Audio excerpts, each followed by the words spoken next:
NC News et la boutique santé vous présentent votre émission Dis-moi Doc.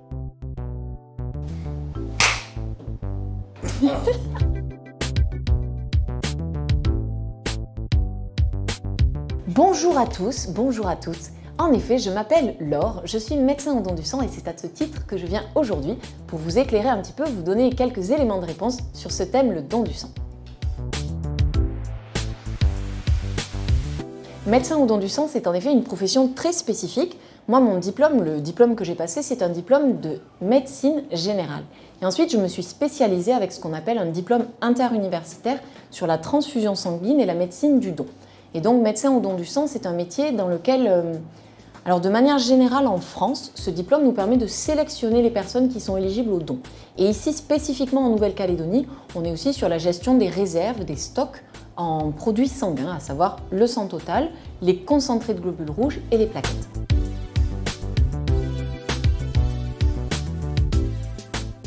Il faut savoir qu'en France, le don du sang est régi par ce qu'on appelle l'établissement français du sang.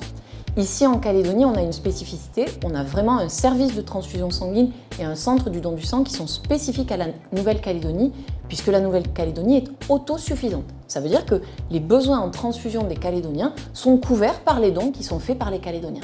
Et je peux aussi les remercier encore une fois parce qu'on aide aussi l'archipel de Wallis et Futuna, puisque du coup c'est un endroit où on ne fait pas de prélèvement en direct, mais certaines poches des Calédoniens partent à Wallis et Futuna pour les transfusions.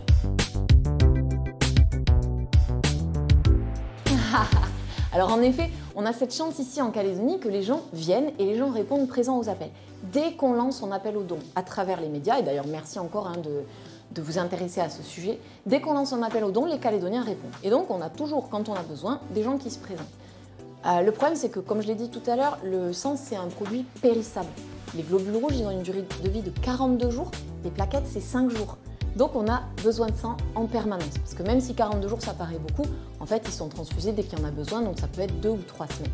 Nous, ce qu'on essaie de faire, c'est d'avoir des stocks pour 3 semaines, ce qui fait que quand les gens ont besoin de sang, on sait qu'on a du sang disponible, on peut les transfuser. Quand on est à des stocks critiques, c'est que nos stocks ne permettent plus de couvrir que 2 semaines. Ce qui devient problématique parce que si jamais il y a un grave accident, si jamais il y a besoin de beaucoup de sang, on va se retrouver en difficulté. Et donc le message que j'aimerais aujourd'hui faire passer aux Calédoniens, c'est vraiment qu'on a besoin d'eux en permanence. L'idée c'est d'axer sur la régularité. Il n'y a pas besoin de donner son sang tous les 4 ou tous les 6 mois, il suffit de donner une fois par an. Si tous les Calédoniens qui sont éligibles donnaient leur sang une fois par an, on n'aurait jamais besoin de les appeler au don. Et idéalement, si tous les gens qui donnent déjà donnaient 2 fois par an, donc tous les 6 mois, on n'aurait pas non plus besoin de faire des appels. Là, l'idée, c'est aussi que quand les gens ont donné une fois, on a leur numéro, on leur envoie des SMS pour les relancer. C'est important qu'ils comprennent que si on les relance, c'est qu'on a besoin d'eux. Selon la nature du message, le besoin, il est plus ou moins urgent. Quand on dit urgent, c'est qu'on a vraiment besoin de sang dans leur groupe sanguin. Mais si déjà les gens se mettent des alarmes en disant « Ah bah tiens, ça fait 3 ou 4 mois que j'ai donné mon sang, j'y vais » ou alors « Tiens, c'était il y a 6 mois le dernier don, j'y retourne », là, on serait au top. Alors, d'une manière générale, chez les Calédoniens comme dans le monde entier, la mauvaise habitude, elle est surtout alimentaire. C'est-à-dire qu'au niveau des alimentations, on a de plus en plus d'offres vers du sucré, vers ce qu'on appelle de la junk food. Alors nous, au don du sang, ça nous impacte parce que dès qu'une personne a un problème de santé, on ne va pas la prélever. Une personne dont le cœur est fatigué, son cœur, donner son sang, ça lui demande du travail, on ne va pas la faire travailler si déjà son cœur est abîmé. Une personne qui a du diabète, si son diabète n'est pas équilibré, c'est pareil, on ne va pas la prélever. Si par contre le cœur est un peu fatigué mais qu'il est bien traité, si le pancréas avec le diabète est un peu fatigué mais qu'il est bien traité, il n'y a aucun problème, les gens peuvent donner leur sang parce qu'ils peuvent mener une vie normale. Mais voilà, ça fait partie des paramètres. Donc on peut dire dans les mauvaises habitudes, c'est principalement alimentaire. Après, tout ce qui est consommation de tabac, consommation d'alcool, je pense que c'est une problématique qui revient régulièrement dans les médias. Nous, au Centre du don du sang, on la rencontre peu. Déjà parce qu'on demande aux gens de ne pas avoir consommé d'alcool le jour du don. Il faut vraiment être... Alors, j'allais dire à jeun, il faut avoir mangé, mais il ne faut pas avoir bu d'alcool, parce que sinon le don du sang fatiguerait les personnes, et puis même leur réponse au questionnaire pourrait être altérée. Donc on leur demande de ne pas avoir consommé d'alcool le jour où ils viennent donner. Et puis le tabac, ce n'est pas un critère qui pose problème en transfusion, donc on n'insiste pas là-dessus, mais c'est encore une fois quelque chose qui fait que les gens peuvent se faire du mal avec cette attitude.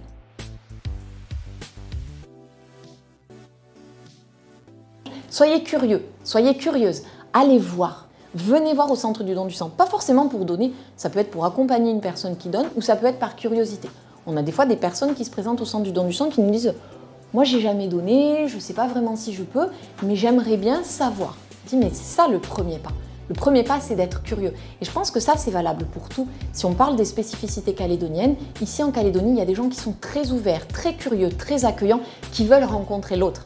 Et il y a des gens qui, soit parce qu'ils ont eu des mauvaises expériences passées, soit parce qu'ils n'ont pas cette envie, se ferment et se figent derrière des croyances, derrière des peurs, et ce qui entraîne après de la violence, ou tout à l'heure on parlait des consommations toxiques. Il y a beaucoup de consommations toxiques qui sont liées à ça. Une peur, un mal-être qui ne sont pas exprimés. Et vraiment, je pense qu'au centre du don du sang, c'est quelque chose à quoi qu'on peut signaler. Déjà qu'il y a beaucoup de Calédoniens qui viennent et qui donnent. Il y en a qui donnent parce qu'ils connaissent une personne qui a été transfusée. Il y en a d'autres, c'est parce que ça fait sens depuis toujours. Et puis il y en a d'autres, c'est par curiosité, c'est parce qu'ils accompagnent. C'est, je sais pas, il y a beaucoup de raisons qui font que les gens donnent. Et donc là, une des choses que j'aimerais dire, c'est dans les habitudes qui doivent changer. Si les personnes n'ont jamais donné et qu'elles regardent cette interview, qu'elles essayent.